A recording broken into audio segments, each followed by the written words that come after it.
नमस्कार दोस्तों, स्वागत है आपका हमारे चैनल में। दोस्तों आज हम एमपी डीएलएड फर्स्ट ईयर बाल अवस्था एवं बाल विकास का 2024 का कंप्लीट सॉल्यूशन आज के इस वीडियो में देखने वाले हैं। दोस्तों हमने एमपी डीएलएड फर्स्ट ईयर के लिए एक ऑल सब्जेक्ट पीवाईक्यू सीरीज शुरू की है, जिसमें हम पिछले 5 वर्षों के प्रीवियस ईयर पेपर का सॉल्यूशन हमारे इस चैनल एमपी टीचिंग पर अपलोड कर रहे हैं। यदि आप एमपी डीएलएड के छात्र हैं तो चैनल को जरूर सब्सक्राइब करें। तो आइए शुरू करते हैं। प्रश्न क्रमांक 1 है, सही विकल्प चुनकर लिखिए। पहला है, बालक के विकास की प्रथम पाठशाला होती है। तो उत्तर है, परिवार जो होता है बालक के विकास की प्रथम पाठशाला होती है। बालक का जन्म परिवार में होता है और वह अपने माता पिता तथा परिवार के सदस्यों से ही सबसे पहले सामाजिक गुण, भाषा और संस्कार सीखता है। बाल केंद्रित शिक्षा में परिवार को प्राथमिक सामाजिकरण का केंद्र माना गया है। दूसरा है, शारीरिक और गत्यात्मक विकास को प्रभावित करने वाले मुख्य कारक हैं। तो उत्तर है, भय और रोग दोनों। कारण है, रोग या बीमारी बच्चे की शारीरिक वृद्धि को रोकती है, जबकि भय या संवेगात्मक अस्थिरता बच्चे में आत्मविश्वास की कमी करता है, जिससे वह खेलने कूदने यानी गत्यात्मक विकास में संकोच करता है। तीसरा है, भाषा विकास की अंतिम अवस्था मानी जाती है। तो उत्तर है, वाक्य निर्माण शक्ति का विकास ही भाषा विकास की अंतिम अवस्था मानी जाती है। भाषा विकास के क्रम में बालक सबसे पहले रोना यानी क्रदन, फिर बड़बड़ाना और फिर शब्द बोलना सीखता है। इसके बाद व्याकरण के नियमों को समझकर पूर्ण और सार्थक वाक्य निर्माण करना भाषा विकास का सर्वोच्च और अंतिम चरण है। चौथा है, सामाजिक गतिशीलता का घटक है। तो उत्तर है, शिक्षा जो है सामाजिक गतिशीलता का घटक है। शिक्षा वह मुख्य साधन है जो किसी व्यक्ति के विचारों, दृष्टिकोण और सामाजिक स्तर के सकारात्मक परिवर्तन लाती है, जिससे समाज में गतिशीलता और प्रगति संभव होती है। पांचवा है, दीवा स्वप्न किताब के लेखक हैं। तो दीवा स्वप्न किताब के लेखक है गीजूभाई। दीवा स्वप्न प्रसिद्ध शिक्षाविद गीजूभाई बेदका द्वारा रचित एक कालजयी पुस्तक है, जिसमें बाल केंद्रित शिक्षा और खेल आधारित शिक्षण विधियों का समर्थन किया गया है। प्रश्न क्रमांक 2 है, कोष्टक में दिए गए शब्दों से रिक्त स्थानों की पूर्ति कीजिए। पहला है, गत्यात्मक कौशल को डेश भागों में बांटा गया है। तो उत्तर है, 2 भागों में बांटा गया है। गत्यात्मक विकास को 2 मुख्य भागों में बांटा गया है। पहला है स्थूल गामक कौशल जैसे दौड़ना और सूक्ष्म गामक कौशल जैसे लिखना। दूसरा है, प्रतिभावान बालकों की बुद्धि लब्धि डेश होती है। उत्तर है, 110 से अधिक। कारण है, सामान्य बालकों की बुद्धि लब्धि यानी आईक्यू जो है 90 से 110 होता है, जबकि प्रतिभावान यानी गिफ्टेड बच्चे अपनी उच्च तार्किक क्षमता के कारण 110 प्राय 130 से अधिक आईक्यू वाले होते हैं। तीसरा है, संवेग लैटिन भाषा के डेश शब्द से लिया गया है। तो उत्तर है, इमोवेयर। अंग्रेजी शब्द इमोशन जो है लैटिन भाषा के इमोवेयर से बना है, जिसका अर्थ है उत्तेजित होना या हिला देना। चौथा है, आवश्यकता पदानुक्रम का सिद्धांत डेश के द्वारा दिया गया है। तो अब्राहम मैस्लो ने 1943 में आवश्यकता का पदानुक्रम सिद्धांत प्रस्तुत किया, जो अभिप्रेरणा यानी मोटिवेशन का प्रमुख सिद्धांत है। पांचवा है, आयोडीन की कमी से डेश रोग होता है। तो आयोडीन की कमी से होने वाला रोग है ग्वाइटर। भोजन में आयोडीन की कमी से थायराइड ग्रंथि सूज जाती है, जिसे गलगंड या ग्वाइटर रोग भी कहा जाता है। रतौंधी विटामिन ए की कमी से होता है। प्रश्न क्रमांक 3 है, निम्नलिखित के एक वाक्य में उत्तर दीजिए। पहला है, ब्रूनर के अनुसार बौद्धिक विकास की अवस्थाएं बताइए। तो पहला है क्रियात्मक अवस्था, दूसरी है प्रतिबिंबात्मक अवस्था और तीसरी है संकेतात्मक अवस्था। यानी जेरोम ब्रूनर के अनुसार बौद्धिक विकास की 3 अवस्थाएं हैं। पहला है क्रियात्मक अवस्था, दूसरा है प्रतिबिंबात्मक अवस्था और तीसरी है संकेतात्मक अवस्था। दूसरा है, क्रियात्मक विकास की एक परिभाषा लिखिए। तो क्रो के अनुसार क्रियात्मक यानी गत्यात्मक विकास का तात्पर्य मांसपेशियों और तंत्रिकाओं के समन्वय द्वारा शारीरिक गतिविधि पर नियंत्रण प्राप्त करने की क्षमता से है। तीसरा है, सामाजिकरण की कोई 2 विशेषता लिखिए। तो सामाजिकरण एक निरंतर और आजीवन चलने वाली प्रक्रिया है। दूसरा है, यह व्यक्ति में सामाजिक मूल्यों और संस्कृति का हस्तांतरण करता है। चौथा है, पैरों से संबंधित 2 गत्यात्मक विकास के उदाहरण दीजिए। तो उत्तर है, पैरों से संबंधित गत्यात्मक विकास के 2 उदाहरण है। पहला है दौड़ना और दूसरा है कूदना। पांचवा है, कुपोषण की परिभाषा दीजिए। तो उत्तर है, जब शरीर को भोजन में आवश्यक पोषक तत्व जैसे विटामिन, प्रोटीन, खनिज की उचित मात्रा लंबे समय तक प्राप्त नहीं होती है। प्रश्न क्रमांक 4 है, अति लघुत्तरी प्रश्न, गति कौशल से क्या तात्पर्य है। तो गति कौशल यानी कि सूक्ष्म गति कौशल के बारे में पूछा गया है। तो सूक्ष्म गति कौशल पहला है, यह वह गत्यात्मक विकास है जिसमें शरीर की छोटी मांसपेशियां जैसे उंगलियों और कलाइयों का उपयोग होता है। दूसरा है, इसमें आंख और हाथ का समन्वय आवश्यक होता है। उदाहरण है, पेन से लिखना, सुई में धागा डालना या ब्लॉक में चित्र भरना। प्रश्न क्रमांक 5 है, बालकों में अशुद्ध उच्चारण के कोई 4 कारण बताइए। तो बालकों में अशुद्ध उच्चारण के 4 कारण प्रमुख निम्न हैं। पहला है शारीरिक दोष, जीभ, होंठ या स्वर यंत्र की बनावट का दोष। दूसरा है अनुकरण का प्रभाव, माता पिता या शिक्षकों का अशुद्ध उच्चारण सुनकर उन्हें दोहराना। तीसरा है मनोवैज्ञानिक कारण, कक्षा में भय, झिझक और आत्मविश्वास की कमी होना। चौथा है क्षेत्रीय प्रभाव, मातृभाषा या स्थानीय बोली का प्रभाव। प्रश्न क्रमांक 6 है बालक के सामाजिकरण में समुदाय की भूमिका बताइए। तो उत्तर है समुदाय बालक के सामाजिकरण की एक सक्रिय और महत्वपूर्ण संस्था है। पहला है सांस्कृतिक विकास, समुदाय के उत्सवों और मेले में भाग लेकर बालक अपनी संस्कृति और परंपराओं को सीखता है। दूसरा है सहयोग की भावना, पड़ोस और समाज के अन्य लोगों के साथ मिलकर कार्य करने से हम की भावना का विकास होता है। तीसरा है व्यवहारिक ज्ञान, यह विद्यालय के बाहर वास्तविक दुनिया का व्यवहारिक ज्ञान प्रदान करता है। प्रश्न क्रमांक 7 है बालकों में वाणी दोष के क्या कारण हैं। तो बालकों में वाणी दोष के प्रमुख कारण निम्न है, जैसे हकलाना, तुतलाना आदि प्रमुख कारण है। पहला है जैविक या शारीरिक कारण, श्रवण दोष जैसे कम सुनना, तालु या ओंठ का कटा होना। दूसरा है वातावरणीय कारण, परिवार में कलह, अत्यधिक कठोर अनुशासन या डरावना माहौल। तीसरा है मानसिक विकार, तनाव या मानसिक आघात या ट्रोमा या कोई बौद्धिक मंदता के कारण। प्रश्न क्रमांक 8 है वैश्वीकरण क्या है। तो उत्तर है वैश्वीकरण। वैश्वीकरण का अर्थ है किसी देश की अर्थव्यवस्था, शिक्षा और संस्कृति का विश्व की अन्य अर्थव्यवस्थाओं और संस्कृतियों के साथ एकीकरण। इसके कारण ज्ञान, तकनीक और विचारों का बिना किसी भौगोलिक बाधा के स्वतंत्र रूप से आदान प्रदान होता है। शिक्षा में इसका अर्थ वैश्विक नागरिक यानी ग्लोबल सिटीजन तैयार करना। प्रश्न क्रमांक 9 है वृद्धि एवं विकास में अंतर बताइए। तो वृद्धि यानी ग्रोथ और विकास यानी डेवलपमेंट में अंतर निम्न है। पहला है वृद्धि। वृद्धि केवल शारीरिक और मात्रात्मक यानी क्वांटिटेटिव होती है, जैसे ऊंचाई का बढ़ना, जबकि विकास शारीरिक, मानसिक और सामाजिक सभी पक्षों में गुणात्मक यानी क्वालिटेटिव होता है। दूसरा है निरंतरता। वृद्धि एक निश्चित आयु यानी परिपक्वता के बाद रुक जाती है, जबकि विकास जन्म से लेकर मृत्यु तक चलने वाली एक निरंतर प्रक्रिया है। प्रश्न क्रमांक 10 है लघु उत्तरीय प्रश्न, शिशु गृह क्या है, शिशु गृह के लाभ एवं हानियां लिखिए। तो उत्तर है शिशु गृह यानी क्रेचेस वे संस्थाएं जहां कामकाजी माता पिता अपने छोटे बच्चे प्रायः 0 से 3 वर्ष को दिन के समय सुरक्षित देखभाल और प्रारंभिक शिक्षा के लिए छोड़ते हैं। शिशु गृह के लाभ है, पहला है शारीरिक देखभाल, बच्चों को समय पर पोषण और सुरक्षित वातावरण मिलता है। दूसरा है सामाजिक विकास, बच्चे अपनी उम्र के अन्य बच्चों के साथ खेलना और साझा कार्य करना यानी शेयरिंग सीखते हैं। तीसरा है माता पिता को सुविधा, कामकाजी महिलाओं को रोजगार में निरंतरता बनाए रखने में मदद मिलती है। शिशु गृह की हानियां, पहला है मातृ प्रेम का अभाव, बच्चे को मां के सीधे भावनात्मक लगाव की कमी महसूस हो सकती है। दूसरा है संक्रमण का डर, एक साथ कई बच्चों के रहने से मौसमी बीमारियां का संक्रमण जल्दी फैल सकता है। प्रश्न क्रमांक 10 का अथवा है किशोरावस्था में बालक की दबंगता पर टिप्पणी लिखिए। तो किशोरावस्था यानी एडोलसेंस को स्टैनले हॉल ने तूफान और संघर्ष की अवस्था कहा है। इस दौरान हार्मोनल बदलाव के कारण बालकों में आक्रामकता या दबंगता देखी जाती है। दबंगता के कारण और प्रभाव है, पहला है अस्तित्व की खोज, किशोर खुद को श्रेष्ठ और स्वतंत्र साबित करने के लिए अपने साथियों पर नियंत्रित करने का प्रयास करते हैं। दूसरा है संवेगात्मक अस्थिरता, ऊर्जा की अधिकता और क्रोध पर नियंत्रण न होने के कारण वे छोटी छोटी बातों पर हिंसक हो जाते हैं। तीसरा है प्रभाव, इसके कारण विद्यालय में अनुशासनहीनता बढ़ती है और पीड़ित छात्रों में हीन भावना या डिप्रेशन आ सकता है।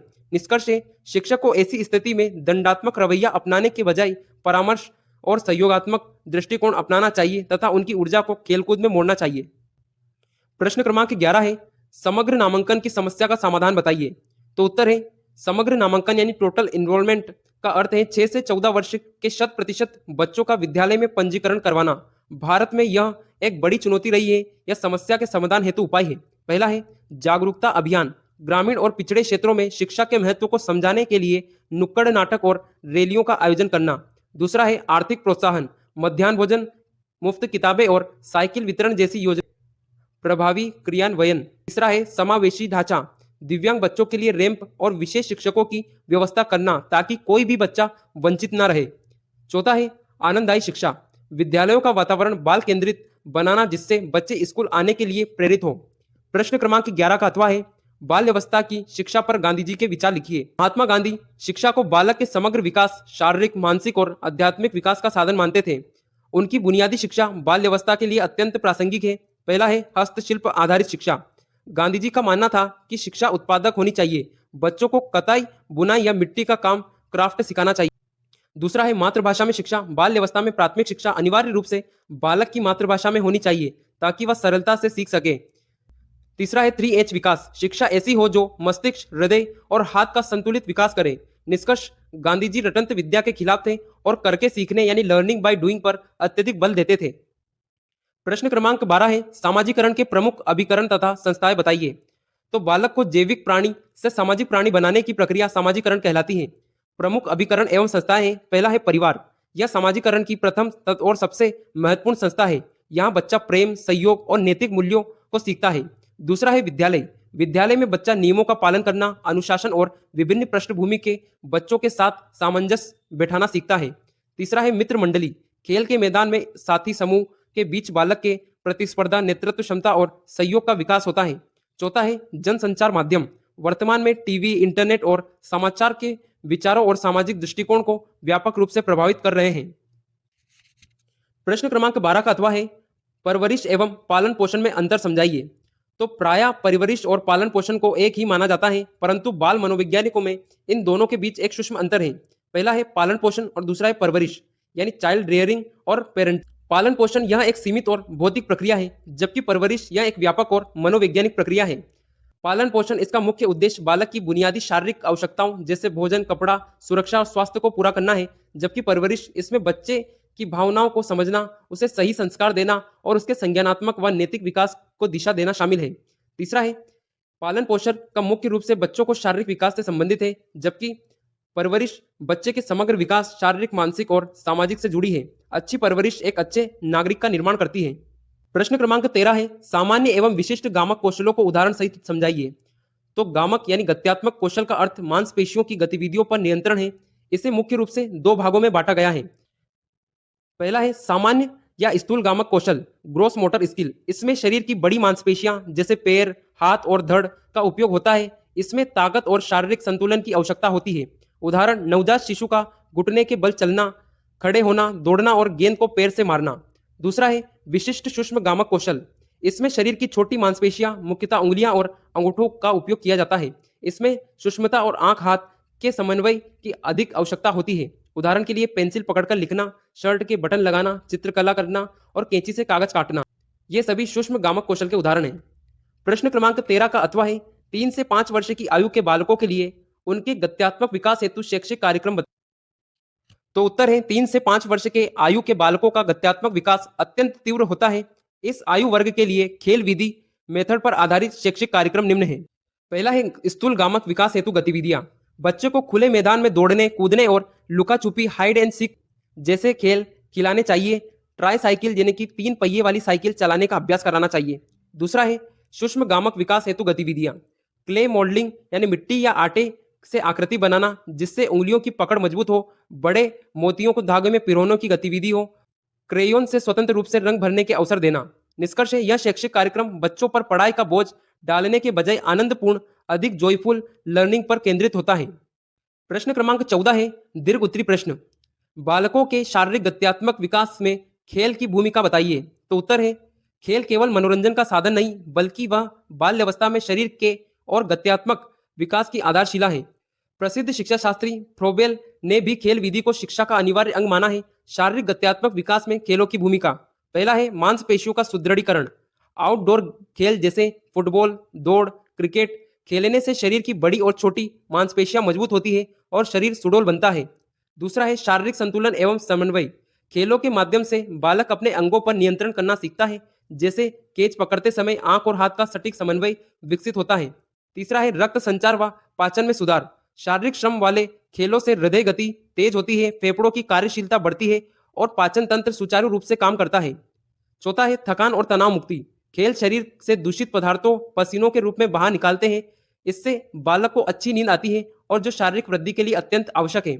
पांचवा है रोग प्रतिरोधक क्षमता का विकास। खुली हवा और धूप में खेलने से बच्चों में विटामिन डी मिलता है और उनकी इम्यूनिटी मजबूत होती है।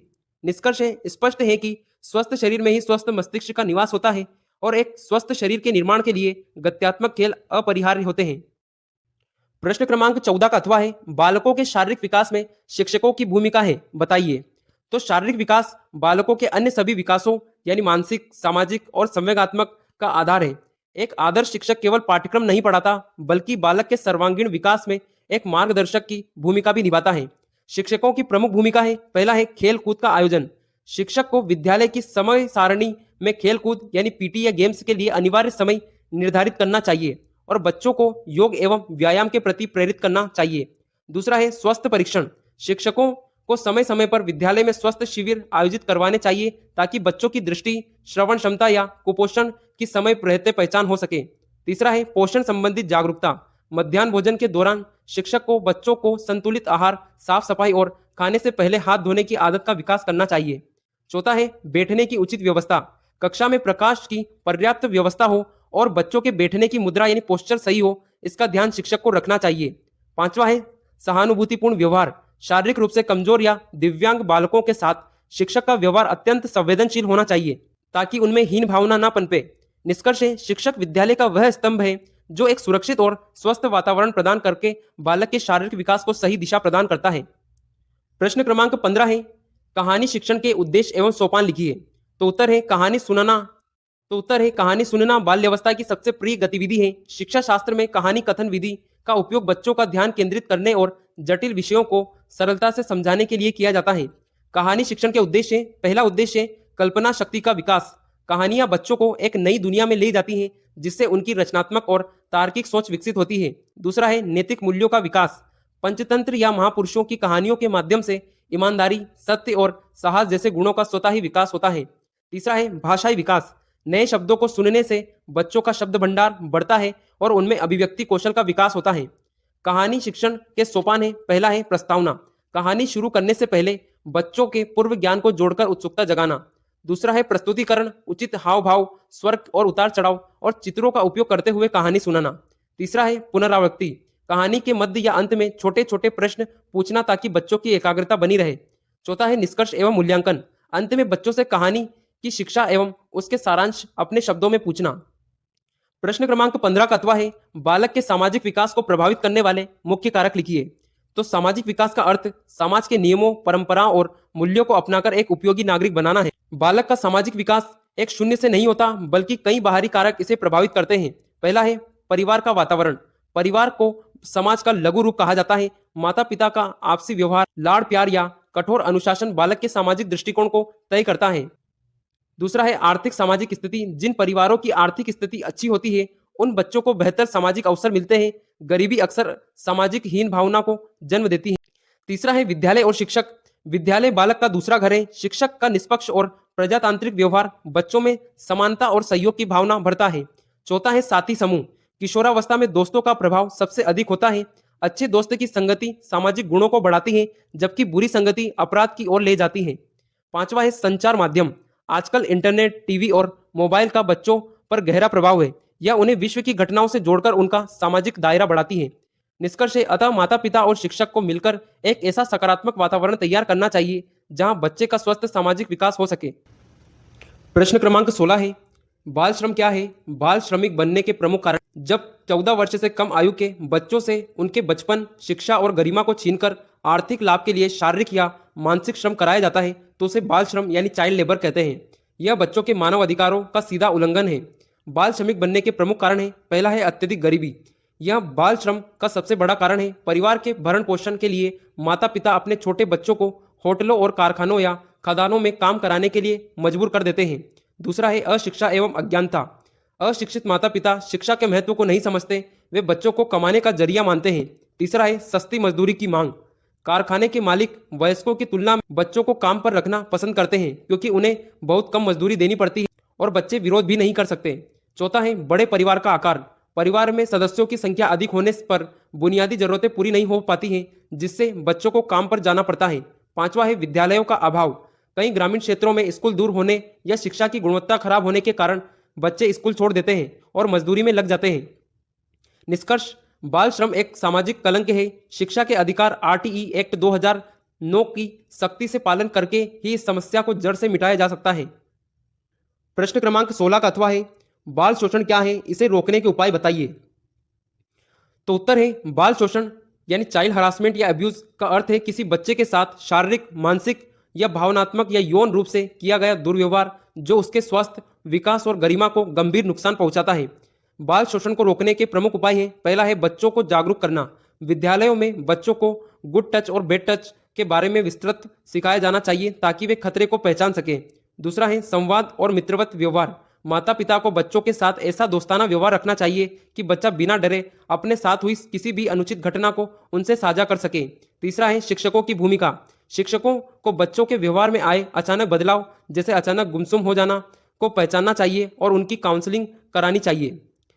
कठोर और कानूनी कार्रवाई। बाल यौन अपराधों को रोकने के लिए बनाए गए पोस्को एक्ट 2012 जैसे कानूनों को समाज में व्यापक प्रचार और कठोरता से क्रियान्वयन होना चाहिए। Child helpline. बच्चों को 1098 चाइल्ड इंडिया जैसे टोल फ्री नंबरों की जानकारी होनी चाहिए जहां वे संकट के समय सहायता मांग सके। निष्कर्ष है, बाल शोषण को रोकने के लिए समाज, स्कूल और परिवार तीनों को अत्यधिक सतर्क और संवेदनशील हो। प्रश्न क्रमांक 17 है, किशोरावस्था में शारीरिक विकास को समझाइए। किशोरावस्था 12 से 18 वर्ष जीवन का वह काल जहां बाल्यावस्था समाप्त होती है और प्रौढ़ावस्था शुरू होती है। इस अवस्था में शारीरिक विकास अत्यंत तीव्र गति से और अचानक होता है, जिसे ग्रोथ स्पर्ट कहा जाता है। किशोरावस्था में प्रमुख शारीरिक परिवर्तन होते हैं। पहला है भार और ऊंचाई में वृद्धि। इस दौरान मांसपेशियां और हड्डियों के विकास के कारण बालक और बालिकाओं की ऊंचाई और वजन में तेजी से वृद्धि होती है। दूसरा है आवाज में परिवर्तन। लड़कों का स्वर यंत्र यानी लिरिक्स बड़ा हो जाता है, जिससे उनकी आवाज भारी और कर्कश हो जाती है, जबकि लड़कियों की आवाज पतली और मधुर हो जाती है। तीसरा है यौन अंगों का विकास। अंतःस्रावी ग्रंथियों जैसे पिट्यूटरी ग्रंथि की सक्रियता के कारण लड़के और लड़कियों में द्वितीयक यौन लक्षण प्रकट होते हैं। शारीरिक अनुपात में बदलाव। चेहरे की बनावट बदल जाती है, लड़कों के कंधे चौड़े हो जाते हैं और शारीरिक क्षमता अपनी चरम सीमा की ओर बढ़ने लगती है। संवेगात्मक प्रभाव। इन तीव्र शारीरिक बदलाव के कारण किशोरों में थकान, चिड़चिड़ापन और अपनी शारीरिक छवि को लेकर अत्यधिक चिंता देखी जाती है। निष्कर्ष, शिक्षक और माता पिता को इन जैविक परिवर्तनों को एक स्वाभाविक प्रक्रिया रूप में समझाकर किशोरों को उचित मार्गदर्शन और यौन शिक्षा प्रदान करनी चाहिए। प्रश्न क्रमांक 17 का अथवा है, साक्षात्कार विधि क्या है, इसकी उपयोगिता बताइए। तो साक्षात्कार विधि यानी इंटरव्यू मेथड मनोविज्ञान और अनुसंधान में आंकड़े एकत्र करने की प्रमुख तकनीक है। इसमें साक्षात्कारकर्ता और उत्तरदाता आमने सामने बैठकर मौखिक रूप से विचारों का आदान प्रदान करते हैं। साक्षात्कार विधि की उपयोगिता और महत्व। गहन अध्ययन। इसके माध्यम से बच्चे की समस्याओं और उसकी झिझक और उसके मन में छिपे अंतर्द्वंद को गहराई से समझा जा सकता है। दूसरा है लचीलापन।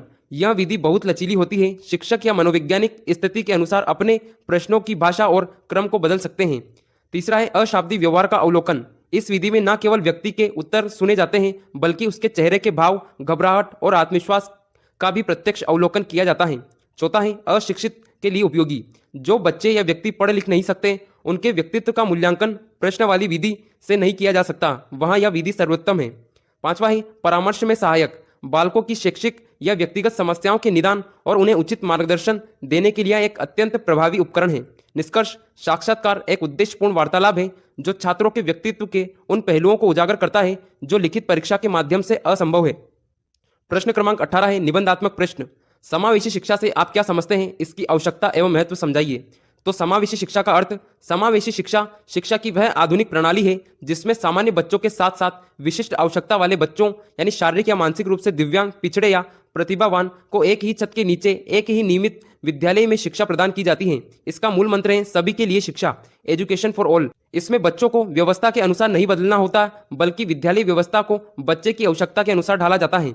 समावेशी शिक्षा की आवश्यकता एवं महत्व। पहला है समानता का अधिकार। भारतीय संविधान भी सभी को शिक्षा का अधिकार का समान अवसर देता है। समावेशी शिक्षा किसी भी प्रकार के भेदभाव, अलगाव को समाप्त करती है। दूसरा, हीन भावना की समाप्ति।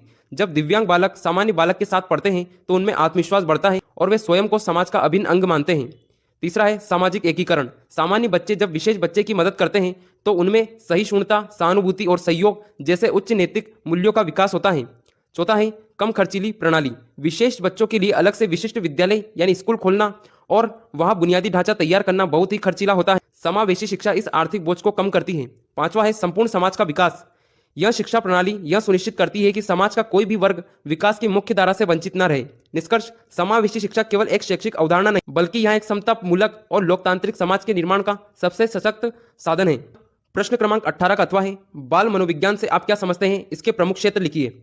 तो बाल मनोविज्ञान यानी चाइल्ड साइकोलॉजी का अर्थ बाल मनोविज्ञान, मनोविज्ञान की वह शाखा जो बालक के जन्म यानी बल्कि गर्भावस्था से लेकर किशोरावस्था तक के सभी विकासों का वैज्ञानिक अध्ययन करती है।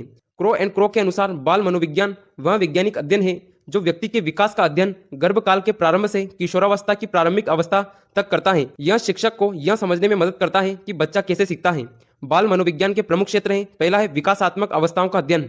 यह बालक की विभिन्न अवस्थाओं, शेषावस्था, बाल्यावस्था और किशोरावस्था में होने वाले शारीरिक, मानसिक और संवेगात्मक परिवर्तन का विस्तार से अध्ययन कराता है। दूसरा है व्यक्तिगत विभिन्नताओं का अध्ययन। संसार के कोई भी दो बालक एक जैसे नहीं होते हैं। बाल मनोविज्ञान उसकी वृद्धि, रुचि और योग्यताओं में अंतर का अध्ययन करता है ताकि शिक्षक उसी अनुरूप अपनी शिक्षण विधि का चयन कर सके। तीसरा है विशिष्ट बालकों का अध्ययन। यह क्षेत्र प्रतिभावान यानी गिफ्टेड, मंद बुद्धि, अपराधी प्रवृत्ति वाले और शारीरिक रूप से असक्षम बालकों की पहचान और उनके लिए उपचारात्मक शिक्षण की व्यवस्था से जुड़ा है। चौथा है अधिगम प्रक्रियाओं का अध्ययन। बच्चे ज्ञान का निर्माण कैसे करते हैं, उनकी प्रेरणा क्या है और वे गलतियां क्यों करते हैं, इन सब का अध्ययन बाल मनोविज्ञान का मुख्य हिस्सा है। निष्कर्ष, आधुनिक शिक्षा प्रणाली पूर्णतः बाल केंद्रित है, अतः एक सफल शिक्षक बनने के लिए बाल मनोविज्ञान का ज्ञान होना अनिवार्य है। प्रश्न क्रमांक 19 है, लगाव से क्या आशय है? लगाव के प्रमुख मानसिक घटकों को समझाइए।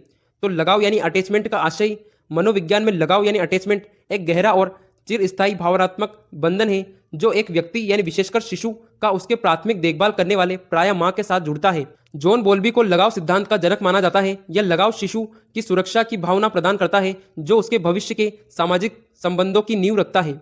लगाव के प्रमुख मानसिक घटक है। पहला है सुरक्षित आधार। शिशु अपनी मां या देखभाल करने वाले एक सुरक्षित आधार मानता है। जब मां आसपास होती है तो बच्चा बिना डरे अपने वातावरण में अन्वेषण यानी एक्सप्लोर करता है और खेलता है। दूसरा है सुरक्षित शरणस्थली। जब शिशु डर जाता है, बीमार होता है या तनाव में होता है तो वह मानसिक और शारीरिक शांति प्राप्त करने के लिए तुरंत उसी व्यक्ति जिसके साथ अटैचमेंट है के पास वापस लौटता है। तीसरा है पृथक्करण की चिंता। यदि शिशु को उस व्यक्ति से दूर कर दिया जाता है जिससे उसका लगाव है तो वह रोने लगता है और अत्यधिक मानसिक तनाव व चिंता प्रदर्शित करता है। चौथा है समीपस्थता बनाए रखना। बालक मानसिक रूप से हमेशा चाहता है कि वह उस व्यक्ति के आसपास की दृष्टि सीमा के भीतर ही रहे जिससे वह जुड़ा हुआ है। निष्कर्ष, प्रारंभिक बाल अवस्था में विकसित हुआ यह सुरक्षित लगाव ही तय करता है कि बालक भविष्य में कितना आत्मविश्वासी, सामाजिक और संवेगात्मक रूप से स्थिर बनेगा। प्रश्न क्रमांक 19 का अथवा है संप्रेषण से आप क्या समझते हैं? कक्षा संप्रेषण की प्रमुख समस्याएं लिखिए। तो संप्रेषण का अर्थ है संप्रेषण दो या दो से अधिक व्यक्तियों के बीच विचारों, सूचनाओं या भावनाओं और तथ्यों के आदान प्रदान की वह प्रक्रिया है जिसमें प्राप्तकर्ता संदेश को उसी अर्थ और भावना में समझता है जिस अर्थ में प्रेषक यानी सेंडर ने भेजा है। शिक्षण अधिग्रहण प्रक्रिया मूलतः एक संप्रेषण प्रक्रिया है। कक्षा संप्रेषण की प्रमुख समस्याएं बाधा है। पहला है शिक्षक का अस्पष्ट उच्चारण एवं भाषा। यदि शिक्षक की आवाज धीमी है, उच्चारण अशुद्ध है या वह बहुत अधिक कठिन शब्दावली का प्रयोग करता है तो छात्र विषय वस्तु को समझ नहीं पाते हैं। दूसरा है भौतिक बाधाएं। कक्षा में बाहर का शोरगुल होना, प्रकाश की कमी या अधिक गर्मी संप्रेषण में बाधा डालती है। तीसरा है मनोवैज्ञानिक बाधाएं। यदि छात्र डरा हुआ है, थका हुआ है या उसका ध्यान कहीं और है तो शिक्षक का भेजा गया संदेश छात्र के मस्तिष्क तक नहीं पहुंच पाता है। चौथा है एक तरफा संप्रेषण। जब शिक्षक केवल व्याख्यान देता है और छात्रों को प्रश्न पूछने या चर्चा करने का अवसर नहीं देता है तो संप्रेषण नीरस और प्रभावहीन हो जाता है। पांचवा है पूर्व ज्ञान का अभाव। यदि शिक्षक नए विषय को छात्र के पूर्व ज्ञान से नहीं जोड़ता तो छात्र विषय को समझने में असमर्थ रहते हैं। निष्कर्ष, एक प्रभावी कक्षा संप्रेषण आवश्यक है कि वह द्विमार्गी यानी बाल केंद्रित और दृश्य श्रव्य सामग्री यानी टीएलएम से परिपूर्ण हो। प्रश्न क्रमांक 20 है स्पर्धा एवं सहयोग से आप क्या समझते हैं? विकास एवं अधिगम में इसका योगदान बताइए। तो स्पर्धा एवं सहयोग का अर्थ, तो स्पर्धा वह सामाजिक प्रक्रिया है जिसमें दो या दो से अधिक व्यक्ति किसी ऐसे लक्ष्य को प्राप्त करने का प्रयास करते हैं जिसे केवल एक ही प्राप्त कर सकता है, जैसे कक्षा में प्रथम स्थान आना। यह व्यक्ति को अपना सर्वश्रेष्ठ प्रदर्शन करने के लिए प्रेरित करता है। सहयोग यह प्रक्रिया जिसमें कई व्यक्ति मिलकर एक समान लक्ष्य को प्राप्त करने के लिए एक दूसरे की सहायता करते हैं, जैसे समूह गान या क्रिकेट खेलना। विकास एवं अधिगम में इसका योगदान, पहला है उत्कृष्टता की प्रेरणा। स्पर्धा हेल्दी कंपटीशन बालकों को आलस से त्यागकर अधिक मेहनत करने और अपनी क्षमताओं यानी पोटेंशियल का अधिकतम उपयोग करने के लिए प्रेरित करता है। दूसरा है बौद्धिक विकास। वाद विवाद प्रतियोगिता या क्विज में स्पर्धा करने से छात्रों का तार्किक विकास और त्वरित चिंतन क्षमता बढ़ती है। तीसरा है सामाजिक कौशल का विकास। सहयोग के माध्यम से बच्चे टीम वर्क, दूसरों के विचारों का सम्मान करना और मिल बांटकर कार्य करना सीखते हैं, जो भविष्य में एक अच्छे नागरिक के गुण हैं। चौथा है समस्या समाधान। प्रोजेक्ट विधि या सहयोगात्मक अधिगम कोलैबोरेटिव लर्निंग में बच्चे एक दूसरे की कमियों को दूर करते हैं और जटिल समस्याओं का समाधान आसानी से कर लेते हैं। निष्कर्ष, शिक्षक को कक्षा में दोनों का संतुलित उपयोग करना चाहिए। व्यक्ति के स्वयं का विकास के लिए स्वस्थ स्पर्धा और समाज के विकास के लिए सहयोग अत्यंत आवश्यक है। प्रश्न क्रमांक 20 का अथवा है रूढ़िवादिता क्या होती है, इसकी विशेषता एवं दुष्परिणाम का उल्लेख कीजिए। तो रूढ़िवादिता का अर्थ है रूढ़िवादिता किसी व्यक्ति, समूह, जाति या लिंग के प्रति समाज में पहले से बनी हुई वह कठोर और अतार्किक धारणा है जिसे लोग बिना परखे सच मान लेते हैं। उदाहरण के लिए यह सोचना कि लड़कियां गणित में कमजोर होती हैं या लड़के रोते नहीं जेंडर रूढ़िवादिता का सटीक उदाहरण है। रूढ़िवादिता की विशेषता, पहला है अतार्किक आधार। इसका कोई वैज्ञानिक या तार्किक आधार नहीं होता, यह कही सुनी बातें और पुरानी परंपराओं पर आधारित होती हैं। दूसरा है कठोरता, इन विचारों को बदलना बहुत कठिन होता है क्योंकि ये समाज की मानसिकता में गहराई से जड़ जमाए होते हैं। तीसरा है पूर्वाग्रह से ग्रसित, यह हमेशा व्यक्ति का मूल्यांकन उसके समूह के आधार पर करती है, न कि उसकी व्यक्तिगत योग्यता के आधार पर। रूढ़िवादिता के दुष्परिणाम, पहला है समानता के अधिकार का हनन। इसके कारण समाज में भेदभाव उत्पन्न होता है और वंचित वर्गों या महिलाओं को विकास के समान अवसर नहीं मिल पाते हैं। दूसरा है प्रतिभा का हनन, कई बार रूढ़िवादिता के कारण बच्चों को उनकी रुचि का क्षेत्र चुनने नहीं दिया जाता है, जैसे लड़के को होम साइंस नहीं लेने देना, जिससे उनकी वास्तविक प्रतिभा दब जाती है। तीसरा है मानसिक तनाव, जिस वर्ग के प्रति रूढ़िवादिता धारणा बनाई जाती है वे हीन भावनाओं से और मानसिक अवसाद के शिकार हो जाते हैं। निष्कर्ष, शिक्षा वह अचूक हथियार है जो वैज्ञानिक दृष्टिकोण विकसित करने से समाज इन रूढ़िवादिता बेड़ियों को तोड़ने का कार्य करता है। शिक्षक को कक्षा में हमेशा जेंडर तटस्थ उदाहरणों का प्रयोग करना चाहिए। तो दोस्तों ये था एमपी डीएलएड फर्स्ट ईयर का बाल व्यवस्था एवं बाल विकास का 2024 का कंप्लीट सॉल्यूशन। अगर आप इसी प्रकार के अन्य वीडियो देखना चाहते हैं तो चैनल को जरूर सब्सक्राइब करें। धन्यवाद।